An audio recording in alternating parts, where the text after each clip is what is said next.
Thank you so much, Ken. What an incredible introduction. And honestly, I'd like to thank you to Brittany and Kim as well for such a beautiful way to kind of jumpstart the morning. Now, I'm not much one for like written speeches, and so I'm also just 25 years old. I just turned 25, so I'm still a young person, and I know how hard it is to be sitting in an audience and at what time it is, 9 in the morning, and have to listen to people lecture. So I'll more tell you a story of how I got to where I am today and why I'm standing in front of you right now. And to be standing on a podium in front of everyone here at this Nebraska Youth Climate Summit is incredible. It comes with its own star power, especially with such a generous introduction. And the fact is, being Filipino, the kind of expectation for me was I'm supposed to be very good at stage presence, good singing, great dancing. Unfortunately, I was lousy at all of them. And so my dream of becoming Beyonce was shunned at a very young age. And I focused my efforts instead on doing something I loved much more, which was food. And I mean, who doesn't love food? Last night we had a panel. I just had a plate of food of locally grown, harvested kale salad and these delicious vegetables, and they were stunning and delicious. And I realized I'm doing my dream job. As you know, I'm a farmer, a chef, and an entrepreneur, as I've mentioned. And this work has led me to the front lines of some of the biggest work in today's world for the climate crisis. I've become an ambassador for the Food and Land Use Association, and this work has led me to be recognized by different institutions. I began it as a really young girl at the age of 12. So I was on MasterChef Junior, which was a TV reality show that kind of forced me into a very early culinary career. From 12 years old, 14, I was working at some of the world's biggest restaurants around the world. I was doing things at the Royal Brunei Yacht Club, hosting dinners for Moet and Shandon, um, and creating all of these ridiculously fancy, obnoxious pop-up dinners that you would usually be tempted on television and would be designed to make you kind of your mouths water and order Uber Eats in the middle of the night. That's my job. And it was fantastic and I loved it. And my food advocacy had brought me to these incredible kind of platforms and led me to be recognized by Forbes, which was my dream because I may not have become Beyonce, but I got Bruno Mars' song of becoming part of the front of Forbes magazine. I became a Nat Geo explorer for my work in environmentalism and was also recognized by UN Environment Program for the work that I do in climate action. And just as Ken mentioned, to prove to you that I was on stage with President Clinton, I was there just 2 days ago at the Clinton Global Initiative to talk about food systems on a global scale. Now, my work is very grassroots, which I'll tell you about in a little bit, but this was a panel about the state of our world and all the doom and gloom that's associated to it. But then I have this panel with the President of Malawi, President Clinton, and then this young kid that nobody's ever heard of. And I get to tell them a little bit about why food systems are important and why it's important to have young people have a seat at the table on these discussions, which I think is incredibly valuable. And I hope all of us one day will come to understand more of. Now, to tell you why I'm on these stages, I have to talk about my work called the Cacao Project. Now, as you know, I began this as a chef. So I was this kiddie cook in oversized chef clothes, big chubby cheeks. And what was interesting about that was my life was fine. I could have continued being a chef, but I went into farm to table cuisine. And that led me to work with a lot of the farmers in my community. And these were grandmas and aunties and family members whose food you wanted to highlight. But in December of 2016, my home was hit by Super Typhoon Nokten. And this destroyed over 80% of agricultural land in my hometown alone. And this meant that for months and years to come, these aunties and grandmas would be struggling to make an income or to even put food on the table.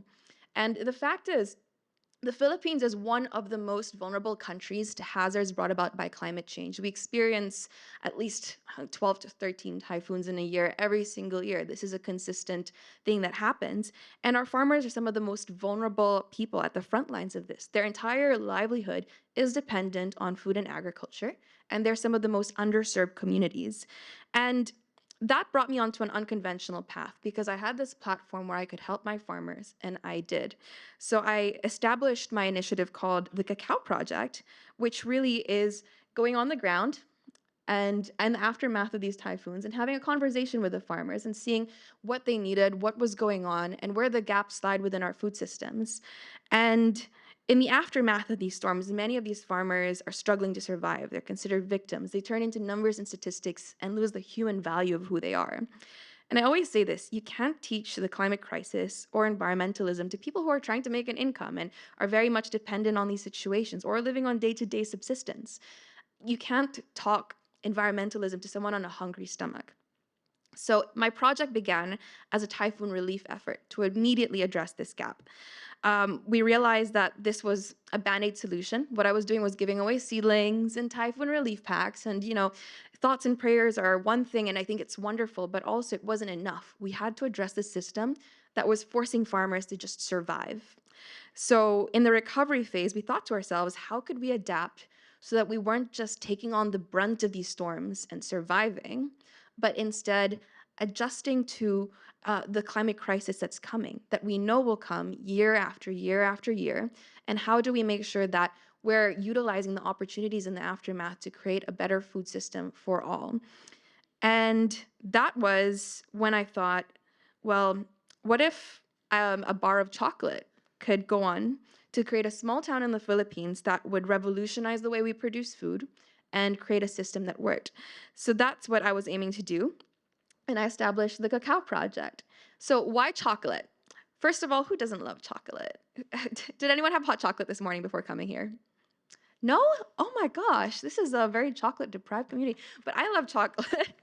I have chocolate right here. This is a Philippine bar of chocolate that is 42% in single origin, and it is incredible. And one of the reasons why we thought of chocolate was because cocoa was growing in our landscapes. It was growing it's been there since the galleon trade in the 1800s when the Spanish came to the Philippines and they grew cocoa, and it was something that was incredibly valuable to them. But also, it was this underutilized resource because we were growing monocrops of coconut or rice or corn. And how did we transition this to a more sustainable way? So, my work, the Cacao Project, works under three branches: it's education, agriculture, and regeneration. So, through education, we work with farmers to actually teach them about sustainable farming practices that are more resilient to typhoons, whether that's agroforestry practices, creating these economic forests that provide wind buffers in the aftermath of storms, or to regenerate soils that were previously degraded. So we work with them, but learning wasn't a it wasn't a one-way street with them. It was also a two-way street of understanding what practices and solutions existed on the ground that we can utilize to strengthen our biodiversity, which was incredibly valuable. And so that was our education branch. And through agriculture, of course, it's creating nurseries, building, kind of collecting our seeds and strengthening the quality of crops that we were growing, but also growing different things that would go out throughout the season, diversifying what we were growing so that all times of year, our farmers had a different source of income, and we're working zero waste. And on restoration, we were working with a lot of young people across the town to plant trees. So we have an aging population of farmers in the Philippines. The average age of farmers is at around 57 years old, and farming is heavily stigmatized in my country. They would say if you're a young person working in school and you're failing your class, they'll be like, you need to work harder or else you'll become a farmer. And so these stigmas existed and made people think, well, farming isn't that cool. Like, why would I want to be in agriculture if it's associated to poverty and failure? So a lot of my job is working with young people to show how great farming can be and how intersectional it is. It's not just planting on a field. It can be design, it can be art, it can be community organizing, it can be climate activism. There are so many things that you can do within the agricultural space that is helpful and wonderful, and honestly, what I call magic, because agriculture is an alchemy. You're creating food out of water, sunlight, air, and soil. And I think people sleep on that so much because this is such an incredible resource that we underutilize. It's magic that lives in our everyday life. So, our goal was really to improve and diversify and harness the power of these forests to create a sustainable new model for food systems. And through the projects, we could mitigate the impacts of biodiversity loss as a result of agriculture. We could create these forest ecosystems that created economic value, but also food supply in the aftermath of storms, and reduce the instance of rapidly degrading soil. Now, when I go onto world platforms like the FAO, they'll tell me this thing. It's a very interesting statistic, and it's that we have less than 60 years worth of harvests because we're losing around 3 football pitches per second worth of soil.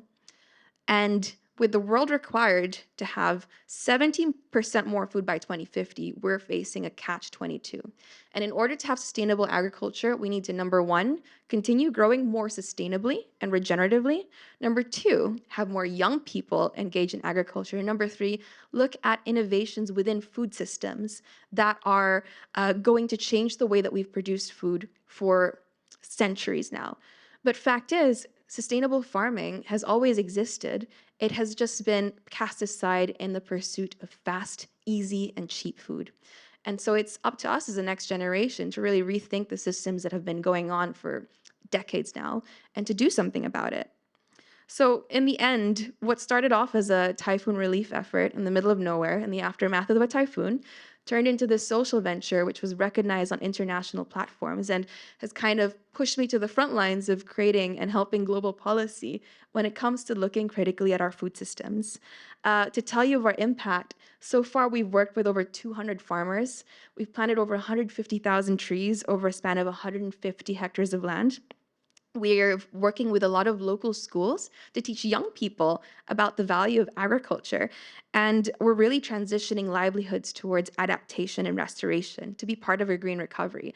And I was saying this last night, and one of our goals is to create 1 million green jobs within our country. And that can be green jobs within design, within media, within PR, within whatever it takes to create sustainability as the baseline and expectation, and not an added value to all the work that we do.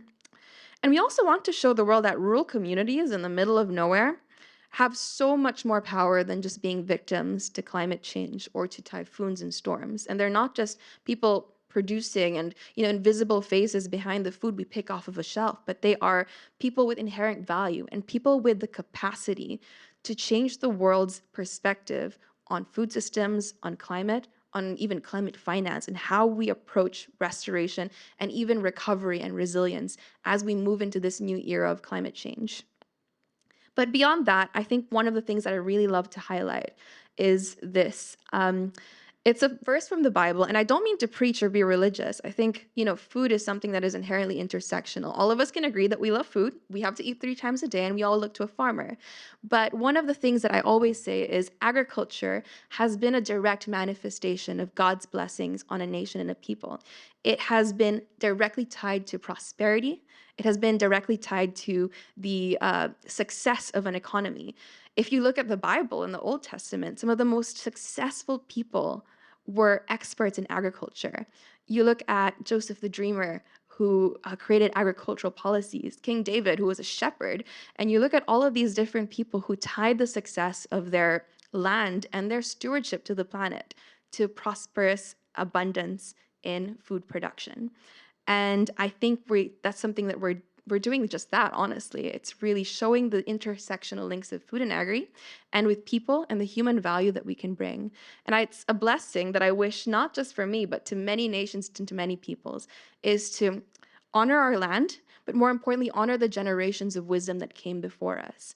I recently delivered a TED Talk about how my grandmother would tell me the craziest stories of how they grew food.